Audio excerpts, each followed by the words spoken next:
Chers amis, bonjour, on se retrouve pour les Passions d'un Hébreu, au vu et su des événements et des divergences de vues entre les États-Unis et Israël. Il est important aussi de rappeler cette dépendance essentielle qui nous lie aux États-Unis d'Amérique, au vu et su des besoins en armement. Le résultat de cette dépendance forcée, selon le général à la retraite Gershon Cohen, est un retard de croissance pour Tsahal. Israël est tellement accro aux plateformes américaines avancées et à l'armement américain qu'elles fournissent, que nous avons cessé de penser de manière créative en termes de concepts opérationnels, déclare-t-il. À la publication américaine Defense News en 2016, 2 ans avant l'entrée en vigueur d'un nouveau protocole d'accord entre Israël et les États-Unis. Ceci est particulièrement dangereux car après avoir court-circuité la concurrence israélienne et déverser des dizaines de milliards d'équipements en Ukraine, les États-Unis ont de plus en plus de mal à s'armer, sans parler des autres. Un rapport récent du Government Accountability Office a révélé des problèmes systémiques dans le système américain de passation des marchés publics, entraînant des retards généralisés. Le rapport révèle que plus de la moitié des 26 grands programmes d'acquisition de défense examinés n'ont pas encore fourni de capacité opérationnelle, et ce malgré le pont aérien auquel nous assistons depuis des mois quant aux fournitures d'armement depuis les États-Unis. Mais dans le cas général, problématique est liée à la défense nationale américaine. Ces retards sont en raison de perturbations chez les fournisseurs, de retards dans le développement de logiciels, de déficiences en matière de contrôle qualité. Et ce qui est produit n'est souvent pas à la hauteur. Dans le cadre de son arrangement spécial, Israël bénéficie d'un accès préférentiel au F-35, mais se retrouve ensuite enfermé dans une flotte d'avions à la fois criblée de problèmes techniques et mal adaptés aux priorités aériennes stratégiques d'Israël. Au risque d'énoncer une évidence, ce serait bien de pouvoir faire ces achats sur le marché libre. Et pourtant, les conséquences sur l'économie israélienne et sur la sécurité du pays deviendront encore plus graves dans les années à venir, à mesure que la facture complète du protocole d'accord arrivera à échéance. Selon un rapport du Congrès, l'élimination progressive des achats offshore doit diminuer lentement jusqu'aux exercices qui devraient avoir lieu cette année, puis disparaître de manière plus spectaculaire au cours des 5 dernières années du protocole d'accord, pour se terminer entièrement au cours de l'exercice 2028. En conséquence, le rapport note que certains sous-traitants israéliens de la défense fusionnent avec des sociétés américaines ou ouvrent des filiales américaines. En d'autres termes, transfèrent leur personnel et leurs capacités d'Israël vers les États-Unis.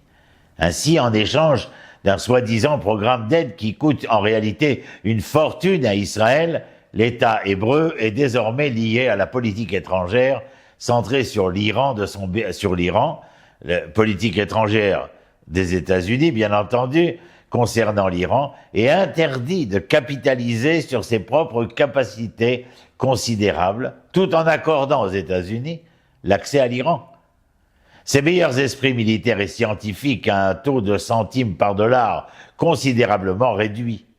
À son tour, les largesses apparentes de cet arrangement transforment Israël en un bouc émissaire pour tous les théoriciens du complot fou d'Amérique qui se livrent à des attaques contre les Juifs sous couvert de pontifier sur les États-Unis comme cette police étrangère.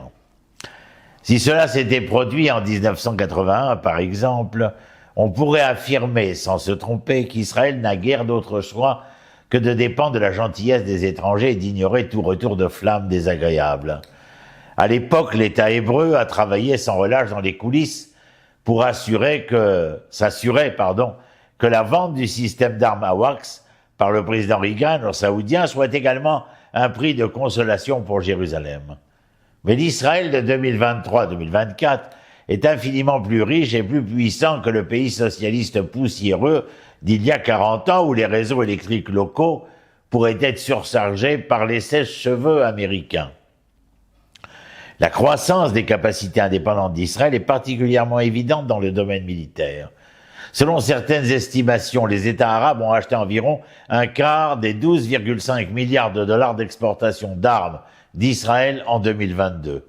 Entendez bien, un chiffre d'ailleurs qui ne cesse de croître. Ajoutez à cela l'Inde, un marché en croissance, et l'acheteur récent d'un système avancé d'alerte précoce, Falcon, de plus de 1,1 milliard de dollars, et vous obtenez une nation robuste, parfaitement capable, en principe, de conclure des accords bilatéraux avec des partenaires qui ne sont pas des superpuissances déterminées à contenir et à déclasser leurs alliés. Pourtant, un groupe restreint mais puissant d'Israéliens semble convaincu que rien n'a changé. Certains anciens généraux, politiciens, investisseurs et intellectuels en Israël, souvent diplômés par ailleurs d'universités américaines, il est une sorte d'élite qui entretiennent des liens étroits avec des entreprises et des ONG américaines, ne peuvent imaginer un scénario autre que la fidélité au Big Brother d'outre-océan. Ils voient Washington non seulement comme un allié crucial, mais aussi comme le centre de tout pouvoir et de toute légitimité. Après tout, ce sont les États-Unis qui accordent des bourses dans des groupes de réflexion prestigieux et des congés sabbatiques à Harvard, qui sont devenus des marqueurs essentiels de la réussite professionnelle mondiale, et nous savons aujourd'hui ce que veut dire Harvard. On les aide à combattre leurs ennemis chez eux, alors que cette petite clique proche des États-Unis se retrouve de plus en plus du côté méchant des votes des électeurs. Vous pensez bien à Ehud Barak et Olmert, elle conserve une puissante capacité à attiser les craintes quant à la façon dont l'Amérique mécontente pourrait menacer l'avenir juif tout entier. En cela, ils sont rejoints par les dirigeants communautaires juifs aux États-Unis même. C'est une ironie amère que le plaidoyer politique pro-israélien organisé en Amérique place le soutien d'une assistance complète en matière de sécurité à Israël en tête de sa liste d'objectifs politiques. Et ce faisant, ces groupes tendent à un piège stratégique dans lequel être pro-israélien nécessite de soutenir une politique de projection de puissance douce américaine qui conditionne Israël à agir comme une satrape de Washington et d'adhérer à une politique régionale qui pose un risque direct, une menace pour la prospérité et la survie à long terme du pays d'Israël. En effet, mes amis, afin de maintenir leur propre pouvoir, l'ensemble des organisations juives américaines, à quelques exceptions près, se consacrent désormais presque exclusivement au maintien d'un arrangement qui paralyse la capacité d'action indépendante d'Israël, tout en enfermant les Juifs américains dans une posture permanente on dira, lécher les bottes du gouvernement américain pour financer son propre projet de niche à l'étranger. Cela va plus loin que la politique. Au lieu de considérer l'État juif à travers le prisme d'un engagement aussi ancien que la civilisation humaine elle-même, et dont les enjeux incluent la survie physique du peuple d'Israël, les Juifs américains ont été poussés à comprendre Israël à travers le prisme étroit d'une vision des années 60. Un accord politique vieux d'1 an qui a dépassé sa date de péremption. Alors qu'Israël et les Israéliens sont de plus en plus un mystère pour eux, la seule question autour de laquelle les Juifs américains se sentent autorisés à s'organiser depuis un long moment est l'antisémitisme qui sévit.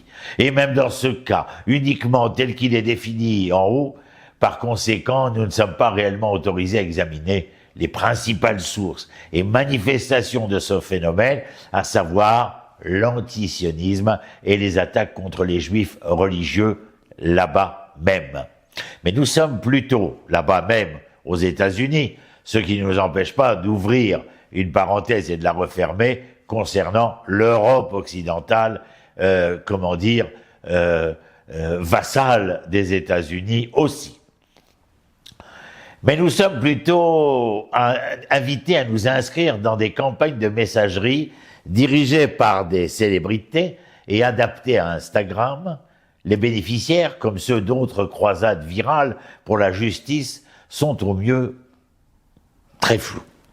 Toute cette mascarade doit cesser. L'hostilité extérieure est plus ou moins le sort des Juifs depuis l'époque des Grecs anciens. Pourtant, ils sont toujours là.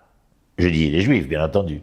Ayant survécu d'une manière ou d'une autre 3000 ans précédents et ressuscitant en refondant leur patrie historique, sans compter sur les programmes d'aide militaire américaine ou sur les déclarations officielles sanctionnées contre l'antisémitisme qui exalte les gens qui nous détestent. Nous l'avons fait malgré. L'ironie est que l'histoire américaine, l'histoire juive et l'État d'Israël moderne partagent déjà un lien plus profond et plus riche que n'importe quel lien fourni par l'aide ou les médias sociaux. Une croyance en l'élection divine qui a également guidé les pères fondateurs dans leur lutte pour ériger l'État, fondements politiques et moraux de la Première République. Si cela semble trop élevé, trop exagéré, trop religieux, c'est que le même argument repose sur une simple volonté de conservation, comme en témoigne l'histoire des Juifs en Égypte, en Espagne et en Europe occidentale et orientale, dont la stratégie de survie consistait à rechercher la protection de ceux qui se trouvaient être au pouvoir à un moment donné. L'impératif de transcender une telle stratégie n'est pas insulaire ou arriéré, c'est la puissante réelle-politique de l'histoire juive. Couper l'emprise de l'aide, laissons l'Amérique poursuivre ses intérêts, laissons Israël également suivre ses propres intérêts qui s'alignent parfois sur ceux de Washington et parfois non. Si les Israéliens pensent que décapiter le régime iranien ou donner le plateau du Golan sur un plateau à Bachar Assad, ou développer leur propre avion de combat artisanal et le vendre à l'Inde ou à l'Arabie saoudite, qu'ils continuent d'avancer, garantiront leur sécurité. Et que les Juifs américains, qui se soucient d'être Juifs plus qu'Israéliens, se concentrent sur l'observance et l'apprentissage de l'histoire de leur peuple, au lieu de proxénéter Lockheed Martin. Si l'engagement envers Israël est plus profond qu'une simple mode politique, s'il n'est plus qu'une idolâtrie laïcisée, alors il est temps, mes amis, de le prouver en brisant les idoles idéologiques du débat américain sur Israël. Je me calme, j'en ai fini. Je vous souhaite shalom shalom et je vous dis à très bientôt en espérant que cela vous intéressera. En tout cas, au vu et su des événements qui sont les nôtres, il faut quelquefois remettre les points sur les i, une barre sur les t et un point barre. Voilà, merci d'avoir été là. Shalom, shalom. N'oublions pas, Refoua Shlema pour l'ensemble de nos soldats blessés, le retour de nos femmes, de nos hommes, de nos enfants kidnappés à Gaza et en espérant le mieux et le meilleur pour Israël. Shalom, shalom à vous tous.